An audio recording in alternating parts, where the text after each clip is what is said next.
How's everybody else? Everyone I associate with is thriving in abundance. Limitless. Let me tell you, where I am now, I accept and I understand that I don't know anything. So whenever you stand for something and you stand for goodness and truth, you will always get resistance. But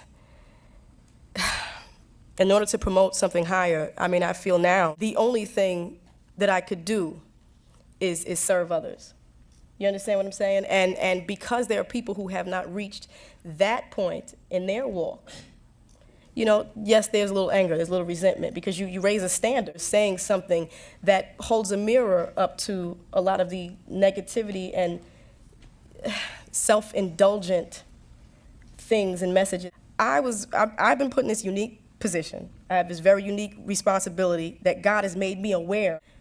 My mother, she taught me, she raised me with certain morals and certain standards, but like any kid, when I was out there with my friends, I cut up, I wilded out, acted up amongst people whose mothers may not have taught them the same ideals. But every time I acted up, it was like my mother was always right there. She was always there, like, Lauren, I see you and you know better. And I got in trouble, and that is how my Father in heaven responds to me. Listen, I told you don't do that.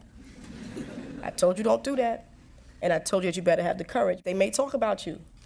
They might say bad things about you, but when you come home, what I have waiting for you, if you do what I tell you to, and also what I have waiting for you if you don't. So that's enough for me. That's enough for me. I have reached a place. One day I woke up, and it was like my skin was it was so thick, it was impenetrable. And I realized that was a strength and a confidence that only came from a higher source. For me now, I'm learning that it's more important to be righteous than to be right. So I understand now that the battlefield and that the war is so much greater than what we see before us.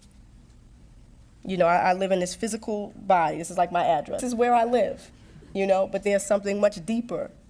Who I am, has nothing to do with, the hair and the shoes and stuff, even though I like shoes. And what I do, I find there's a lot of power in prayer. So I pray for the people who don't understand me. And I tell you, to be honest with you, I pray more now to understand than to be understood. I pray now to learn how to love than to be loved. Because God has given me an abundance, so, I don't need God. These people don't understand me. They think I'm crazy. It's not about that. I pray that I understand them so that I can talk to them, minister to them even more. You understand what I'm saying? So, I'm just not afraid. It's of no effect. It's immaterial to me. Because our enemies are not physical bodies.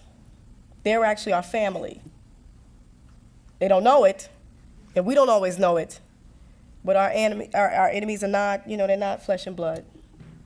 And our problems are not flesh and blood, even though we think they are. I don't mean to sound ethereal, because what I'm saying, I'm telling you, is heavy as bricks. It's concrete. It's very concrete. Who saw the movie The Matrix? Okay. Good. Then we can start from a point of reference. Do you remember at the end when Neo realized his potential? He started to see the binary code. You remember that? The whole world? Well, that's where I'm trying to be spiritually. I'm trying to see the word of God in the whole world. So every time that agent throws a punch, I'm like, I see you. I'm not afraid. I'm not afraid because I'm starting to see that. Things are just, situations materialize themselves and, oh, he's an agent. Here's the trick, is that you have to remember that sometimes you can be an agent. You can be an agent to yourself. You can be an agent against someone else and not even realize that you're being used.